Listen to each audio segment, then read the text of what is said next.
कल हम लोगों ने बात करी थी ली चेटेलियर्स प्रिंसिपल की,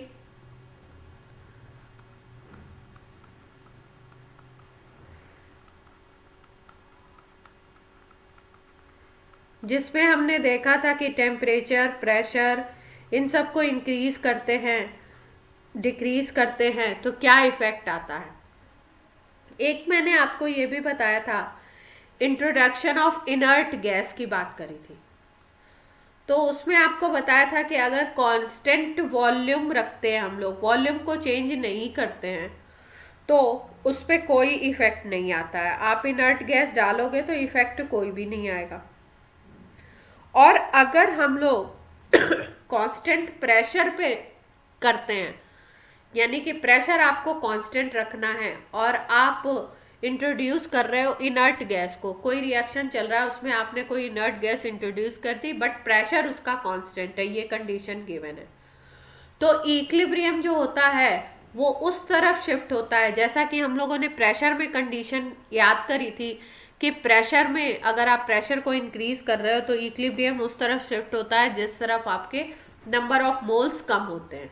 लेकिन यहाँ पे जस्ट अपोजिट सिचुएशन याद रखेंगे। अगर प्रेशर कांस्टेंट है और आप किसी इनर्ट गैस को इंट्रोड्यूस कर रहे हो तो वहाँ पे शिफ्टिंग उस तरफ होगी, मतलब रिएक्शन उस तरफ मूव करेगी जिस तरफ नंबर ऑफ मोल्स ज़्यादा होंगे।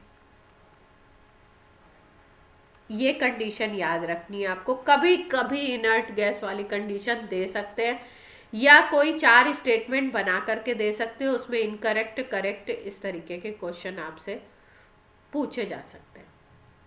अब देखो, अब इक्विलिब्रियम में मतलब रिएक्शन किस तरफ शिफ्ट होगी, इक्विलिब्रियम तो डिस्टर्ब हो जाएगा, है ना, तो फिर रीस्टैब्लिश होने की कोशिश करेगा। तो रीस्टैब्लिश होने में वो रिएक्शन होगा जिधर मोल्स ज्यादा होंगे। जैसे मान लो हमारा यही रिएक्शन है सपोज, है ना,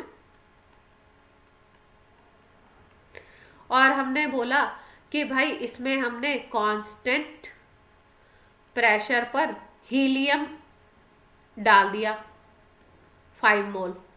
ठीक है, तो हीलियम आपको पता है इनर्ट गैस है ना, तो हीलियम को कांस्टेंट प्रेशर पे डाल रहे हैं तो हमारा एक रिएक्शन किस तरफ जाएगा, जिधर नंबर ऑफ मोल्स ज़्यादा होंगे। नंबर ऑफ मोल्स हाइयर होंगे उधर ही की तरफ जाएगा रिएक्शन। तो यहाँ पे देखो, इधर 4 है और इधर कितना है 2, तो हाइयर किधर है, इधर की तरफ है ना। तो आपका वहां पे हम लोग क्या बात कर रहे थे, वहां पे जो हमने जस्ट रिवर्स होता है, जब प्रेशर इंक्रीज हम कर रहे थे तो जिस तरफ लोअर नंबर ऑफ मोल्स होते थे उस तरफ शिफ्टिंग होती थी, मतलब आपका लो की तरफ जाता था। यहाँ पे लो से हाई की तरफ जाएगा और हाई की तरफ जाएगा तो इस रिएक्शन के लिए बैकवर्ड रिएक्शन ज़्यादा होगा या बैकवर्ड रिएक्शन प्रोसीड करेगी, ये कह सकते हैं। और यही कोई अपोजिट आप ले लो जहाँ पे इधर नंबर ऑफ मोल्स कम हो इधर ज़्यादा हो जाए तो फॉरवर्ड हो जाएगा। तो मतलब रिएक्शन के ऊपर डिपेंड करेगा, बट पॉइंट क्या याद रखना है कि नंबर ऑफ मोल्स जिधर ज़्यादा होंगे उस तरफ जाएगा वो रिएक्शन। क्लियर।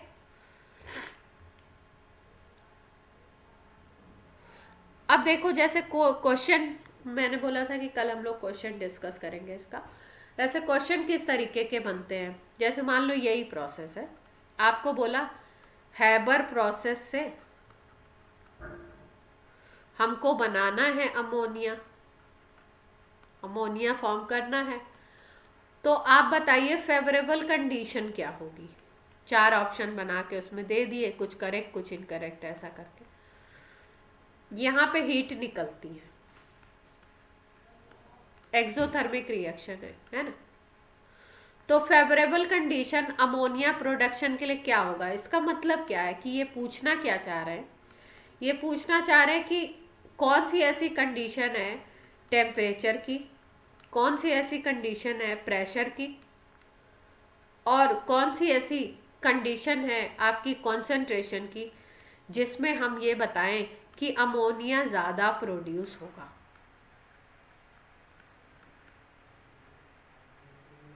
ठीक है। अब देखो सोचना कैसे है क्वेश्चन को। अमोनिया ज्यादा प्रोड्यूस करना है मतलब ये वाला रिएक्शन होना चाहिए फॉरवर्ड। तो कौन सी ऐसी कंडीशन है जिसमें फॉरवर्ड रिएक्शन ज्यादा होगा? तो टेम्परेचर के लिए, प्रेशर के लिए, कंसंट्रेशन के लिए। तो सबसे पहले कंसंट्रेशन के लिए सोचते हैं। अब आपको पता है कि अगर रिएक्टेंट का कंसंट्रेशन बढ़ा दो तो फॉरवर्ड रिएक्शन बढ़ता है, प्रोडक्ट का कंसंट्रेशन बढ़ा दो तो बैकवर्ड रिएक्शन बढ़ जाता है। तो रिएक्टेंट के कंसंट्रेशन बढ़ा दें तो फॉरवर्ड बढ़ जाएगा। मतलब पहली कंडीशन तो ये हुई कि रिएक्टेंट का कंसंट्रेशन मतलब N2 और H2 का कंसंट्रेशन आप इंक्रीज कर दो तब अमोनिया ज़्यादा बनेगा। पहली कंडीशन ये है। सेकेंड कंडीशन देखो, प्रेशर की देख लेते हैं। अब आपको पता है कि जब प्रेशर हम बढ़ाते हैं तो रिएक्शन उस तरफ जाता है जिस तरफ नंबर ऑफ मोल्स कम हो, number of moles less, pressure अगर इंक्रीज करो तो यहाँ पे नंबर ऑफ मोल्स 2 है, यहाँ पे अगर हम देखें तो 4 है। तो less number of moles ammonia की तरफ है, ठीक है, इस डायरेक्शन में। और हम प्रेशर इंक्रीज कर दें तो रिएक्शन इधर ही तो जाएगा। तो इसका मतलब दूसरी कंडीशन है अमोनिया ज़्यादा बनाना है तो प्रेशर बढ़ाओ। तीसरा अब टेम्परेचर का देखते हैं। तो टेम्परेचर के लिए मैंने आपको क्या बताया था कि रिएक्शन के नेचर के अकॉर्डिंग अगर काम हो रहा है तो वो चीज़ इंक्रीज आप कर दो, और रिएक्शन के अपोजिट अगर काम हो रहा है तो उस चीज़ को डिक्रीज करना पड़ेगा। जैसे ये रिएक्शन था एक्सोथर्मिक, मतलब इसका नेचर कैसा है कि इसमें हीट बाहर निकल रही है। हीट इसको लेना नहीं है, हीट इसमें क्या हो रही है, बाहर निकल रही है। हीट बाहर जा रहा है, ठीक है, और तुम क्या कर रहे हो, हीट तो बाहर निकल रही है, हीट है हाँ आउट। और आप अगर टेम्परेचर बढ़ाओगे तो टेम्परेचर बढ़ाने का मतलब हीट इन कर रहे हो आप, तो दोनों फैक्टर अपोजिट हो गए क्या, अपोजिट हो गए, ठीक है। तो अगर दोनों फैक्टर अपोजिट हो जाते हैं तो बैकवर्ड रिएक्शन होता है, और अगर दोनों फैक्टर एक तरीके से काम करते हैं तो कैसा रिएक्शन होगा, फॉरवर्ड रिएक्शन होगा, ठीक है। तो यहाँ पे अपोजिट हो गए, इसका मतलब अगर तुम टेम्परेचर इंक्रीज करोगे तो बैकवर्ड रिएक्शन होगा, टेम्परेचर बढ़ाओगे तो रिएक्शन क्या होगी, बैकवर्ड हो जाएगी। जब अपोजिट होते हैं दोनों फैक्टर तो बैकवर्ड हो जाएगी। तो हमें तो हमें किस, हमारी रिक्वायरमेंट क्या है कि फॉरवर्ड डायरेक्शन में हो रिएक्शन, तभी तो अमोनिया ज़्यादा मिलेगा। तो हम क्या बोले कि टेम्परेचर कम कर देते हैं, टेम्परेचर कम कर दो तो फॉरवर्ड हो जाएगा। उल्टा सोच लो,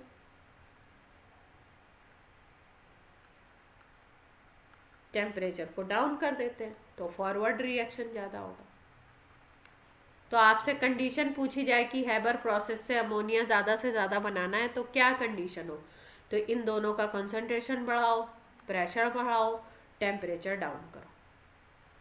तो यहाँ से हमको क्या पता लगा, यहाँ से हमको पता लगा कि वैसे भी हम फैक्ट से भी याद रख सकते हैं कि अगर एक्सो रिएक्शन है, एक्सोथर्मिक है, और उसको आपको प्रोडक्ट को ज़्यादा बनाना है, फेवरेबल कंडीशन प्रोडक्ट ज़्यादा बनाना है आपको, तो प्रोडक्ट ज़्यादा फॉर्म करने के लिए आपको टेम्परेचर को करना पड़ता है डाउन।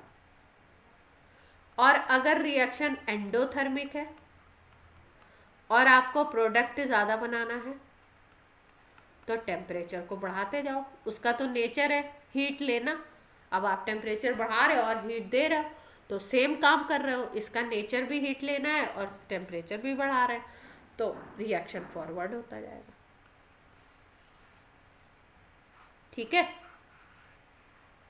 ये रिएक्शन ये किसके लिए है, प्रोडक्ट हाई यील्ड। अगर आपको चाहिए किसी रिएक्शन की तो वो एक्सो होगी तो टेम्परेचर डाउन करोगे, एंडो होगी तो टेम्परेचर को हाई करोगे, ठीक, क्लियर है।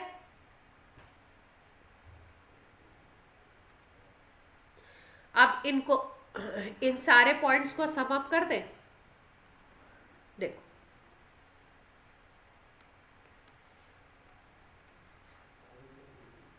कॉन्सेंट्रेशन रिएक्टेंट का बढ़ाओ, फॉरवर्ड, कॉन्सेंट्रेशन प्रोडक्ट का बढ़ाओ, बैकवर्ड, प्रेशर इंक्रीज करो, कहाँ जाएगा, नंबर ऑफ मोल्स जहाँ पे कम होंगे उस तरफ मूव करेगा प्रेशर बढ़ाओगे तो। और टेम्परेचर के लिए क्या याद रखेंगे, टेम्परेचर के लिए अगर केवल एक लाइन याद रखनी है तो ये याद रखो कि टेम्परेचर जब इंक्रीज करते हो तो एंडोथर्मिक रिएक्शन फेवर में जाता है। ठीक है, क्लियर। इस फैक्टर से भी आप सारे चीजों को निकाल सकते हो। अब आप बोलोगे कैसे, देखो कोई रिएक्शन अगर एक्सोथर्मिक है, मैंने आपको कल बताया था ना, N2 + 3H2 गिव्स 2NH3, अगर ये एक्सो है, ठीक है, तो इसका अपोजिट रिएक्शन एंडो होगा। अपोजिट का मतलब NH3 को ब्रेक कर दो, उल्टा कर दो, N2 और H2 बना दो, इसका अपोजिट रिएक्शन ये एंडो हो जाएगा। ये एक्सो था तो ये एंडो, ठीक है। तो अपोजिट रिएक्शन को अगर आपका एंडो है, आपके लिए इसके लिए कंडीशन निकालनी है, आपको एक्सो का कंडीशन नहीं याद है, एंडो का याद है, तो एंडो के लिए आपको, तो मैंने बताया टेम्परेचर बढ़ाओगे तो एंडो फेवर्ड होगा। मान लो इस रिएक्शन में हम टेम्परेचर को हाई करें तो ये वाली रिएक्शन फेवर होगी, मतलब N2 और H2 ज़्यादा बनेंगे, ठीक है। तो इसका अगर अपोजिट करना है तो टेम्परेचर लो कर दो, अपोजिट रिएक्शन सोचनी है तो ये कर दो। अगर इस तरीके से याद रहता है तो अच्छी बात है, और नहीं तो एक यही वाला की फैक्टर याद रखो कि अगर नेचर के अकॉर्डिंग काम कर रहे हो तो फॉरवर्ड जाएगा, नेचर के अपोजिट करोगे तो बैकवर्ड जाएगा, ठीक है।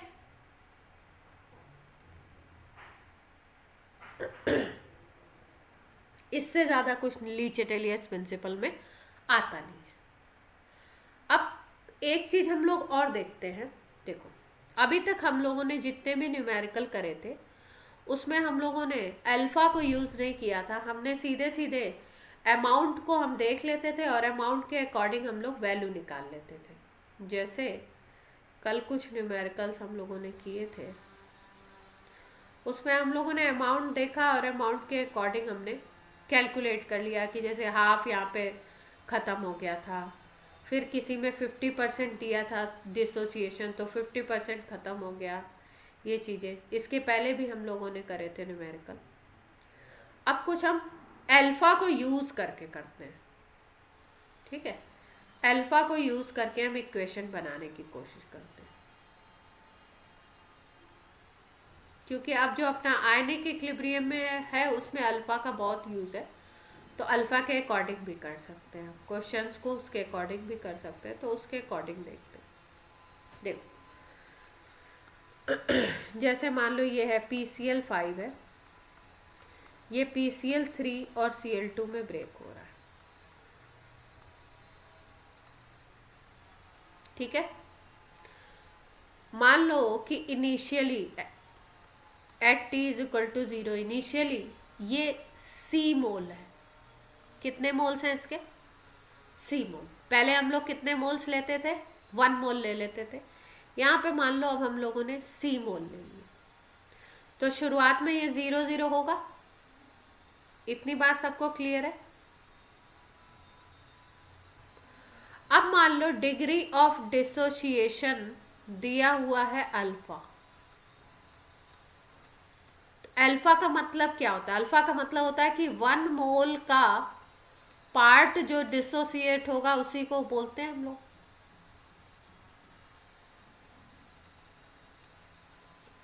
तो 1 मोल से कितना पार्ट डिसोशिएट हो रहा है वो ही होता है अल्फा।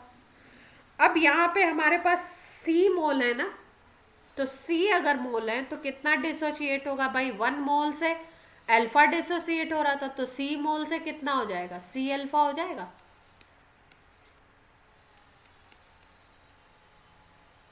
सी अल्फा डिसोशिएट, डिसोशिएट, रिमेनिंग नहीं। यहाँ पे तो हम लास्ट में जो लिखते हैं वो रिमेनिंग लिखते हैं कि अब है कितना, है ना।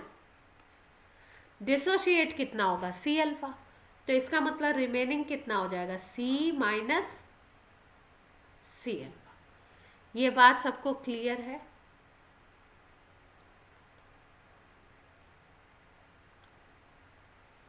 अल्फा होता है अगर किसी चीज का हम 1 मोल लेते हैं तो वो डिसोसिएट होता है अल्फा। अगर हमने क्वेश्चन में सी मोल ले लिए किसी चीज के तो 1 मोल से अल्फा, तो सी मोल से कितना हो जाएगा, सी अल्फा हो जाएगा। जैसे 1 बनाना का अगर रेट है 10 रुपीज़ और आपको 10 बनाना के रेट चाहिए तो आप 10 × 10 करते हो 100 रुपीज़, ऐसे करते हो ना यूनिटरी मेथड से। तो यही यहाँ पे लगाना है कि भाई अगर 1 मोल से डिसोसिएट होता है अल्फा तो सी मोल से कितना हो जाएगा, सी अल्फा। अब सी अल्फा डिसोसिएट हो गया तो बचेगा कितना, सी माइनस सी अल्फा। अब ये सी अल्फा है, अब यहाँ पे स्टाइकोमेट्रिक कोफिशिएंट 1, ये 1, ये 1, तो ये बनेगा कितना डिसोसिएट होके, ये भी सी अल्फा बनेगा। भाई ये जितना ये डिसोसिएट हो रहा है उतना ही ये बन रहा है। ये इतनी बात सबको क्लियर है। ये इक्विलिब्रियम की कॉन्सेंट्रेशन होगी।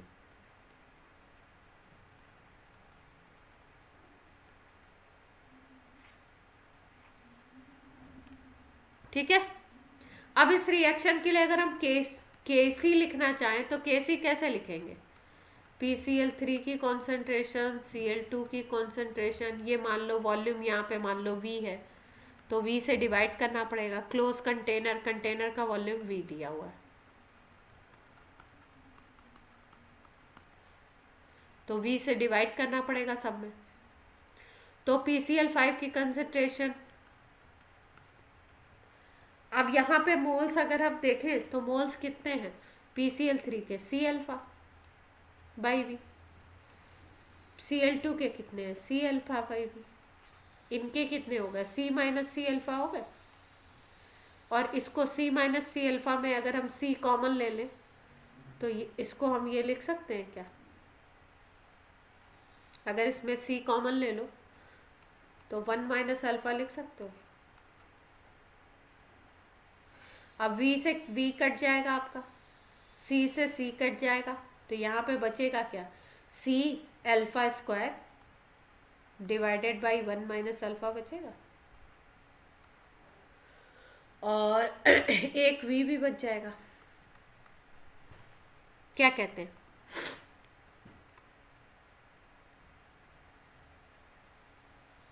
क्लियर है इतनी बात। तो किसी के लिए भी इस तरीके से Kc की वैल्यू हम लोग लिख सकते हैं, C alpha square by 1 minus alpha और यहाँ पे वॉल्यूम। अगर ये सारी वैल्यू किसी क्वेश्चन में हमें गिवन हो इस PCl5 के एग्जाम्पल में तो हम लोग कर सकते हैं। हाँ,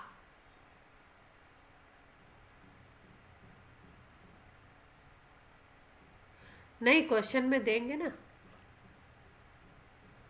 क्वेश्चन में देंगे और नहीं देंगे तो बाकी सारी वैल्यू देंगे, निकलवाएंगे।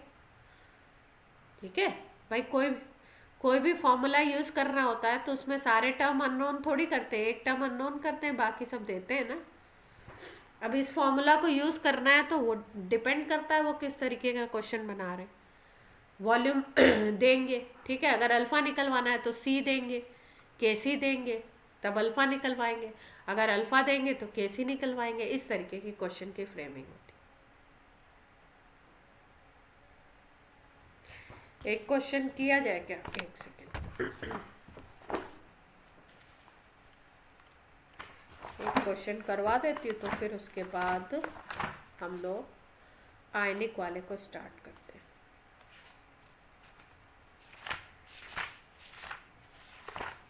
अभी इसमें आपके कौन गया,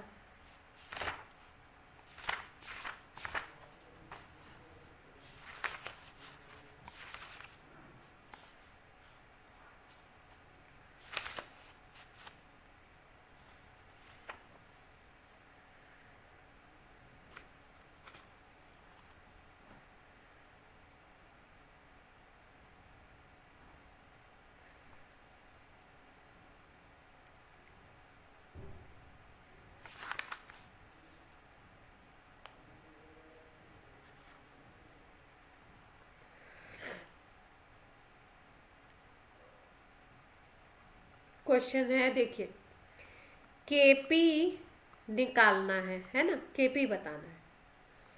इक्वेशन है H2O गैस, मतलब वाटर वेपर है, H2 गैस बना रहा है, हाफ O2 गैस बना रहा है, ठीक है। और डिग्री ऑफ डिसोसिएशन इन्होंने अल्फा दिया है,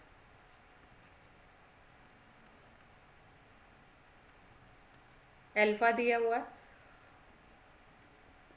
टोटल प्रेशर दिया हुआ है P, ठीक है। और आपको केपी का एक्सप्रेशन निकालना है, तो निकालें। केपी का एक्सप्रेशन निकालने को कह रहे हैं, इसका मतलब केपी का आप फॉर्मूला निकालोगे, और अगर क्वेश्चन को चेंज करना होता तो डिग्री ऑफ डिसोसिएशन की कुछ वैल्यू दे देते। टोटल प्रेशर मान लो हम ले लेते हैं यहाँ पे, डिग्री ऑफ डिसोसिएशन मान लो 50% दिया हुआ है, और प्रेशर दिया हुआ है सपोज 10 ATM मान लेते हैं, ठीक है। करें, निकालें। देखो हाँ, टोटल प्रेशर दिया हुआ है 10 ATM, ठीक है, निकाला जाए। देखो अब कंसंट्रेशन वगैरह हमको पता नहीं है, हमको मानना पड़ेगा सब, है ना। यहाँ पे हम लोग मान लेते हैं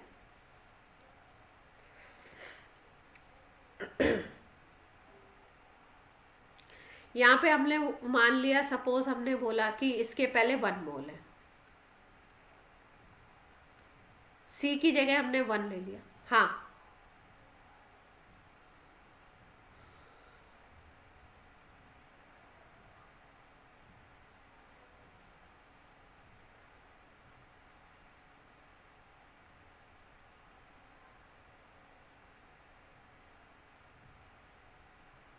नहीं, पार्शियल प्रेशर तो तब निकालोगे ना जब आप इस मोल से कैसे वो करोगे रिलेट।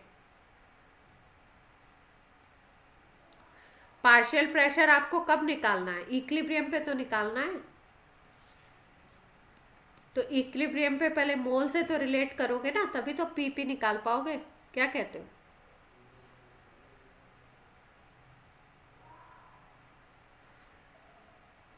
हाँ, अल्फा 0.5 हो जाएगा, ठीक है। हाँ,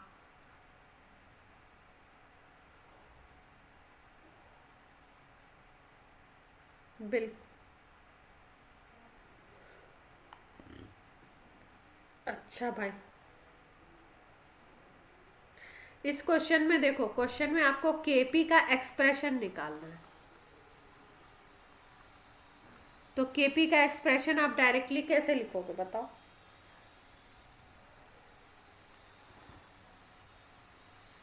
लिख नहीं सकते ना, हाँ, उसके लिए मैं करवा रही हूँ ये कि एक्सप्रेशन, इस ये जो क्वेश्चन है कहीं पीएमटी में आया हुआ है, एक्सप्रेशन देना है इसमें।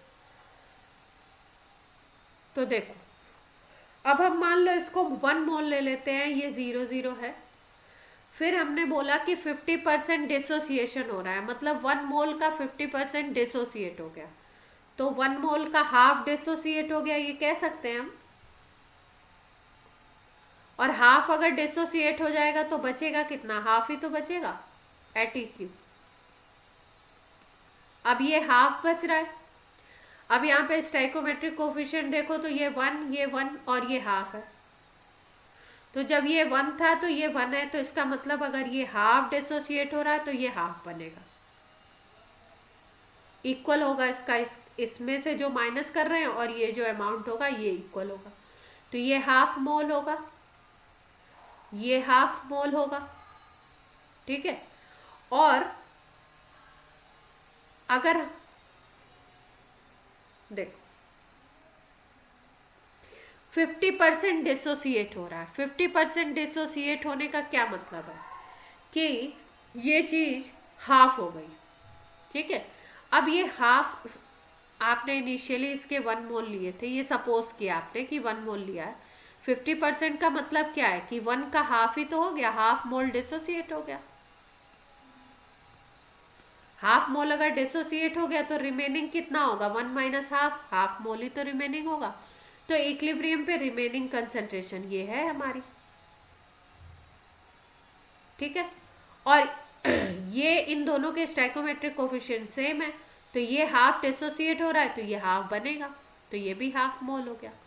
और ये इसको अगर देखो तो ये अगर 1 है तो ये कितना है, उसका भी हाफ है, ये हाफ है, ठीक। या इसको देख लो, ये 1 है तो ये हाफ है, इसका मतलब इसका हाफ ये बनेगा, तो ये हाफ मोल है तो हाफ का भी हाफ कर दो। हाफ का भी अगर हाफ कर दोगे तो आपका क्या आ जाएगा, 1/4 आ जाएगा। हाँ, हाफ का भी हाफ कर दें तो ये 1/4 आ जाएगा। अब ये आ गए इक्विलिब्रियम पे मोल्स। अब इन मोल्स को यूज करते हुए हम लोग क्या निकालेंगे, पीपी सबके। क्यों, क्योंकि टोटल अगर मोल्स देखो इक्विलिब्रियम पे तो क्या आ जाएंगे, पहले वाले के हाफ हैं, दूसरे वाले के हाफ हैं और तीसरे वाले के 1/4 है। तो ये कितना आ जाएगा, हाफ हाफ 1 हो जाएगा और 1/4 और ऐड कर दो तो कितना आ जाएगा, 5/4।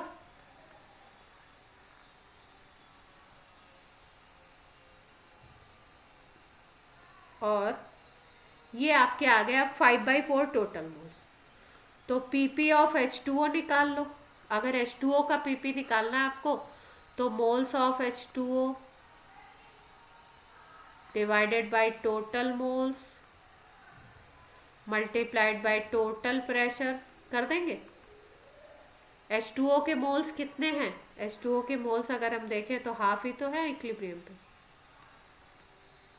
टोटल है 5/4। टोटल प्रेशर हमने कितना लिया है क्वेश्चन में, अपने हिसाब से 10 atm माना है। तो अब पीपी ऑफ H2O आ जाएगा ऐसे, और पीपी ऑफ H2O आ जाएगा तो हम लोग वो भी निकाल सकते हैं।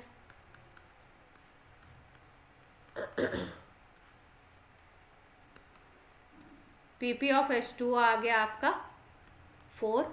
अब ऐसे ही अगर हम निकाल लें सबके पीपी ऑफ किसके निकाल लें, H2 के, तो वो भी सेम ही आ जाएंगे। यहाँ पे हाफ ही मोल्स है, इसके भी हाफ है, इसके भी हाफ है, तो वही वैल्यू आएगी सेम टू सेम। और अगर पीपी ऑफ हमें O2 चाहिए तो O2 के 1/4 मोल्स हैं, ये 1/4 5/4 से डिवाइड करो मल्टीप्लाइड बाय 10 करो तो ये 2 आ जाएगा। यानी ये तो आ गया आपका कितना 4, एक आ गया 4, ये आ गया 4 और ये आ गया 2 atm में।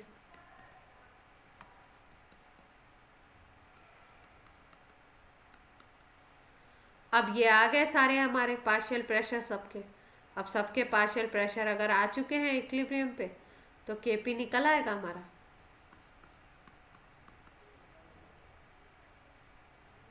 केपी 1 आ रहा है। केपी देखो, केपी का अगर हम वो करें एक्सप्रेशन लिखें तो H2 का PP raise to power 1, O2 का पीपी हाफ और आपका H2O का पीपी, तो H2 का पीपी आपका कितना है 4 है, H2O का भी 4 है, इसका है आपका 2, तो ये 4 4 तो √2 आ जाएगा, ठीक है। और अगर एक्सप्रेशन निकालना था तो एक्सप्रेशन निकालने में फिर ये 50% और 10 atm ये नहीं गिवन था क्वेश्चन में, ओरिजिनल क्वेश्चन में ये गिवन नहीं था। तब हम लोग क्या करेंगे, तब हम लोग अल्फा को मान करके लिखेंगे। यहाँ पे degree of dissociation is alpha ये गिवन था, तो फिर हम लोग अल्फा को लगाएंगे 1 - अल्फा और यहाँ पे अल्फा अल्फा लेंगे, अल्फा अल्फा बाई 2 लेंगे, तब हमारे पास एक्सप्रेशन आ जाएगा। अगर हमारे पास वैल्यू नहीं होती तो हम कैसे लिखते हैं एक्सप्रेशन। हाँ,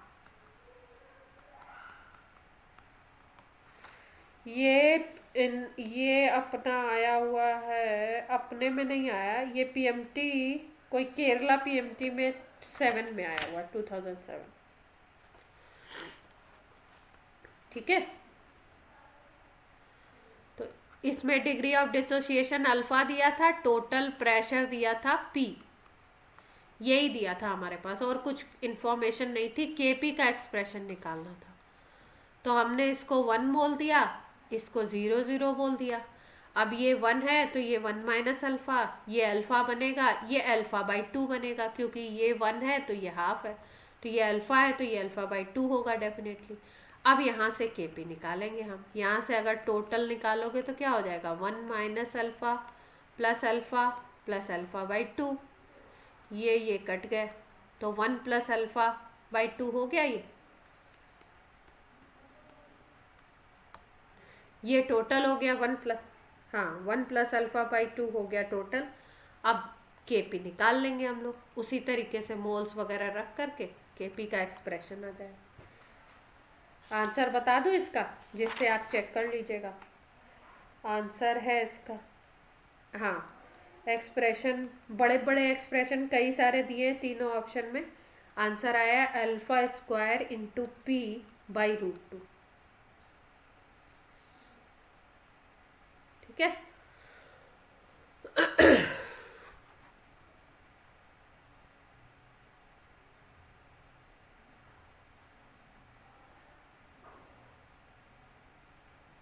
हम्म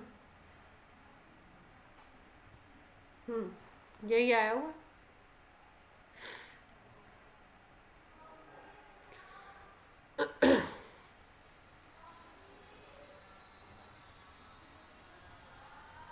अब इसको सॉल्व करके आप लोग देखना कि आप सही कर पा रहे हो कि नहीं कर पा रहे।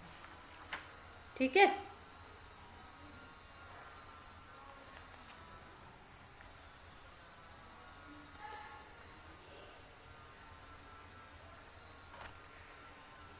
एक और कर लेते हैं आपका, देख सी यू, ये 1 दिया हुआ है, ऐसे लिखा हुआ है question, Cu0 Cu2 in aqueous medium at 25 degree centigrade shifts towards left in presence of, अच्छा ये हाई डिग्री क्वेश्चन है, अच्छा ये नहीं, ये जब इलेक्ट्रोकेमिस्ट्री पढ़ लोगे तब ये कर पाओगे, ऐसे कर ही नहीं पाओगे।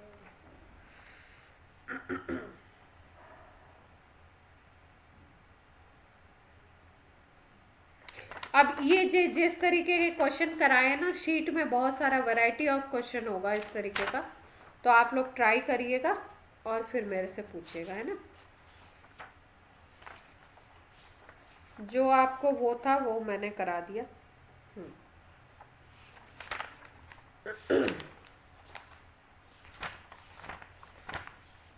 अब हम लोग स्टार्ट कर रहे हैं आयनिक वाला पार्ट, नेक्स्ट वो पार्ट स्टार्ट कर रहे हैं। उसके पहले एक चीज़ और कर लेते हैं इस चैप्टर में, उसके बाद आयनिक वाला। देखो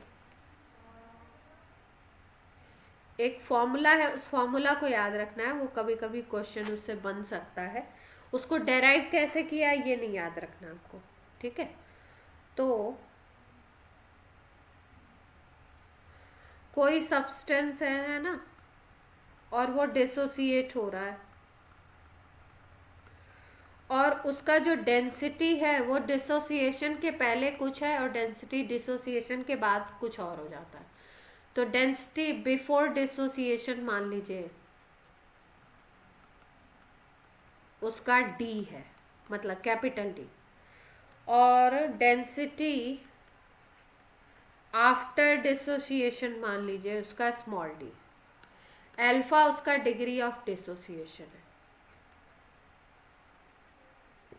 कभी कभी इस पे क्वेश्चन फ्रेम कर देते हैं। तो इन सब में रिलेशन क्या है वो हमें फॉर्मूला याद रखना है। फॉर्मूला होता है alpha is equal to D minus D by small D.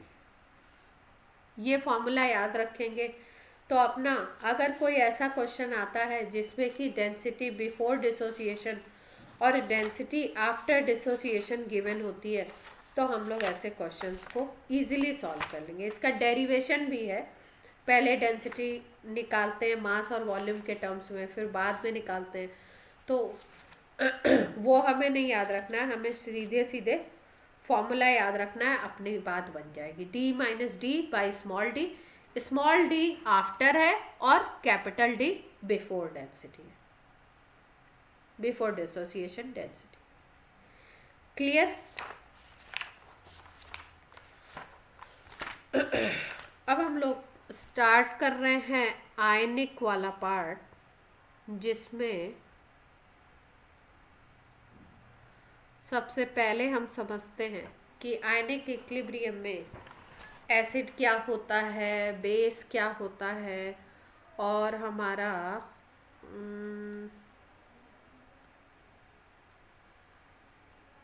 एक सेकेंड,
आयनिक इक्विलिब्रियम में अगर हम बात करें तो सबसे पहली बात क्या है,